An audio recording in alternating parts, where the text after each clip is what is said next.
Mayoral Memo with Matthew Dickinson from Dubbo Regional Council.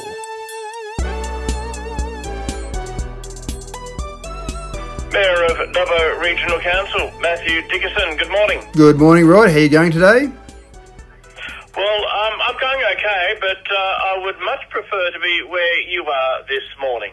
Well, I'm sitting in Tokyo at the moment as we speak. I'll be here for one day and then I'm going down to a place called Kohuku Town. I'm here as part of a local government exchange and cooperation seminar run by an organisation called CLARE, which stands for the Council of Local Authorities for International Relations. They're based in Japan. They've got a number of sites around the world and other offices, including one in Sydney. And they've asked me to lead a delegation of people from Australia and New Zealand on this particular seminar and exchange of information. So we've got 5 of us here, 3 from Australia, 2 from New Zealand. We started last night with an introductory dinner. There's a seminar being held today. And the idea is, with a seminar such as this, to basically exchange information, look at how they're doing things in local government, explain some things that we do in local government. We've got people from Western Australia and South Australia and New South Wales here, as well as the 2 from New Zealand. And the idea here is really just to continue to foster those international relations. And any time I've been involved in anything like this before, it is a great exchange of information. Japanese people are very accommodating, very welcoming, and very happy to hear from Australia. And obviously the same in reverse, we can learn from what they do here. All right, and there is obviously some differences. Languages that pop up as a problem? Not really. It's certainly better. In previous visits I've had to Japan, sometimes it's a bit more problematic, but of course, technology to the rescue, Rod. I've got a great app on my phone that does a great job of doing live real-time interpretation. They also do have an interpreter that travels with us. And the person who works for Claire here in Japan is a person very well versed in Japanese and English, so it's quite easy to get around. But normally in Japan these days, in particular in places like Tokyo, you can get by through most of your day by a little bit of Japanese and enough English to explain what's going on. But again, I fall back on my phone and technology to get me through any situations that I need something a bit more detailed. Wonderful. Another citizenship ceremony? We are getting these, having more and more often. 35 new citizens we made last week. We actually didn't have any from Japan, but we had them from a whole range of other places. We had them from Nepal and India and Bangladesh and Lebanon. And as a bit of a surprise, Rod, we had a few people from the UK this time. And I say that's a bit of a surprise. 12 years ago when I first started doing citizenship ceremonies, we had mostly people from the UK and a fair few from New Zealand, maybe some Canadians and the occasional people from the Asian subcontinent. Now it's mainly dominated by people from the Asian subcontinent. So it's a bit of a surprise to see a few people from the UK.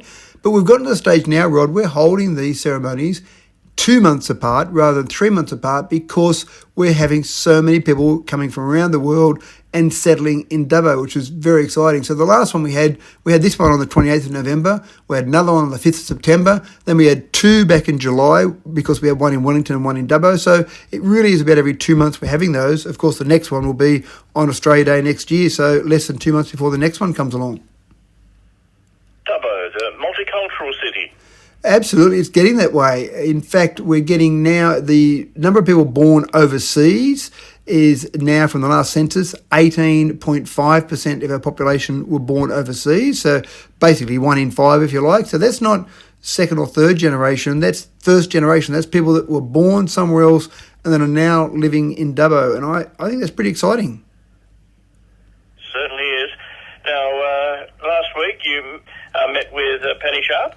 So Dubbo met with Penny Sharp. We were in Sydney at Parliament House for our Regional Cities New South Wales meeting, but the particular meeting I had with Penny Sharp was one that was prompted by a recent visit by Penny to Dubbo, and she actually had a quick chat to me and said she hasn't got time today, but next time in Sydney, can I please call in? She wants to talk to me about our renewable energy zone. And so I took her up on that offer and sat down and talked to Penny, and that was fantastic. Penny is very keen to see the renewable energy zone in our area, the Central West Arana Renewable Energy Zone, go ahead in leaps and bounds. It's very important for her government, very important for the nation to make that happen.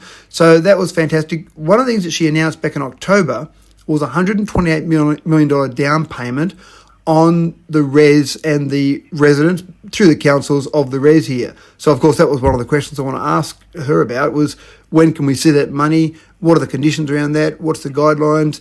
If you work it out, it means about $10 million for each of the three councils, Dubbo, Mudgee and Coonabarabran, over the next 4 years.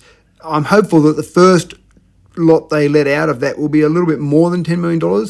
And so, again, discussion with Penny, we'll see those guidelines come out and we'll be able to put in those applications in January next year.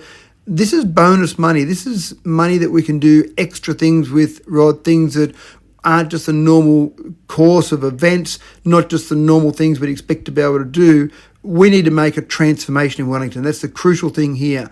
I'll have failed, Rod, in my role as mayor, if I look back in 15 years' time and I don't see that Wellington's been transformed by being as part of this res. So that was an important meeting from that perspective. Very important. Now, what's going on with rhinos? More rhinos in Dubbo? Not more rhinos, but the same rhinos looking a bit different. You could say there's a crash of rhinos, because that's the technical term for a large group of rhinos. So 3 of our rhinos needed a bit of an update. And in terms of that, we actually put out a competition to the school kids of Dubbo, and those school kids produced some unbelievable designs. We had a judging panel consisting of myself, Councillor Matt Wright, who is the chair of Spark, one of our committees at council, and Aaron Williamson, the president of the Dubbo Business Chamber. And so we worked together, went through those designs. I reckon almost all of those designs would have been fantastic on our rhinos, but we picked 3, Madison Roach from Dubbo Senior Campus, Montana McNair from the Dubbo Christian School, and Alana Hake from St John's College were the 3 students who had their designs chosen. And then Laura Holland, a local artist, actually took their designs and then put them on the rhinos. So it's pretty exciting. And I went out with one of those 3 students for a photo at one of the rhinos, and she was beside herself with excitement having her design on a rhino for people that come into Dubbo on a regular basis. So it's pretty exciting. I'll just run through those 3 locations. You've got the Newell Highway as you're coming from Parkes, you've got the Narromine Road, and you've got the Mitchell Highway as you're coming from Wellington, are the 3 locations of those 3 rhinos. Well worth checking out. Now, on Sunday there was the launch of the DRTCC. The season launch for the DRTCC, and this is one of those opportunities to see a whole range of different things that are coming to the theatre. Our theatre is now a tourist attraction for Dubbo. Almost 80,000 people go through that every year, and at the moment our ticket sales are tracking at 26.5% of all tickets sold are sold to people outside Dubbo. So people are travelling to the theatre to see events on. They might be staying here overnight, they might be doing some shopping while they're here. We've got 22 different performances as part of that season launch. And I remember when we were first debating this theatre way back when I first got on council in 2004, Rod, it was the number one thing that people were focused on. And I had some people say to me at the time, I don't care about the theatre because I don't want to see men in tights running around on stage. And that might not be a cup of tea, it might be, that's entirely a personal choice. But what people didn't understand at the time, and I must admit, even I didn't understand just the variety. There are certainly men in tights that do run around on stage each year. We've got some performances of great ballet. We have great orchestras there, but we have some great drama. We have some great comedy festivals. And that was one of the bits of feedback we received. People said, more comedy events, please. And I must admit, I love going along to some of the comedy events. We'll sometimes have the Melbourne International Comedy Festival. The highlights of that come through as a live show. They had the Sydney Comedy Festival and different people that are coming along. So, for example, this year we've got the well-known Jim Owen as one of the acts that will be performing there. So it does give you a whole range of different performances, a lot of variety there. So the subscription season is open now. And to be a subscriber, you've just got to go and purchase 3 of those 22 shows, basically commit to those 3, and then you're listed as a subscriber. You get a range of benefits as a subscriber, but it's not hard to pick out 3 of those for the coming year, Rod.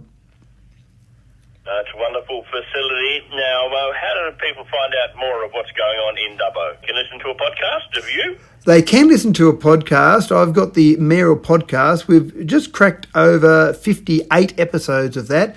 Every Sunday at 10 a.m. there'll be a new episode comes out. There's about an hour there of things that are happening, and it's actually quite a good way to communicate. I've looked around in the nation. No other mayor has their own podcast. We've got 537 mayors across the nation. No other mayor has their own podcast, but it's a commitment of time, and I've got a local school teacher, Mark Barnes, as my co-host, so he has a chat to me the same way as you chat to me now, Rod. It actually seems to work very well. He's very interested in what's happening locally. But if people are interested, go to their favourite site that they use for podcasts, whether it be Apple Podcasts or Spotify or whatever it might be, and you'll find it there. It's called Straight From the Mayor's Mouth, and you can listen to that there. You can go back and listen to those last 58 episodes if you like.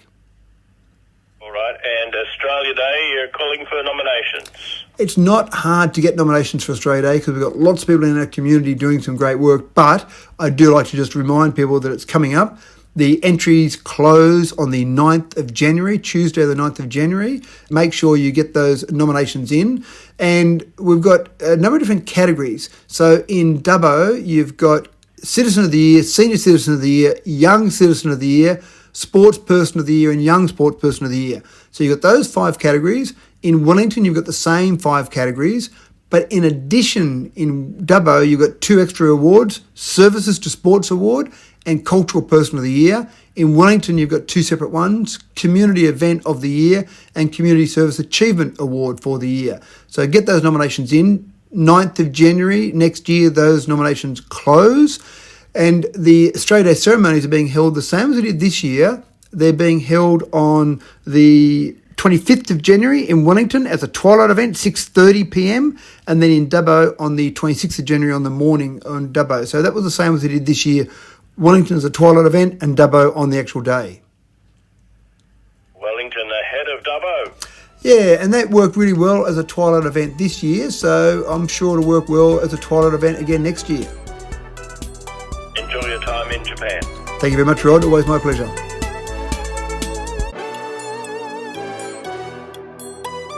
Mayoral Memo with Matthew Dickinson from Dubbo Regional Council.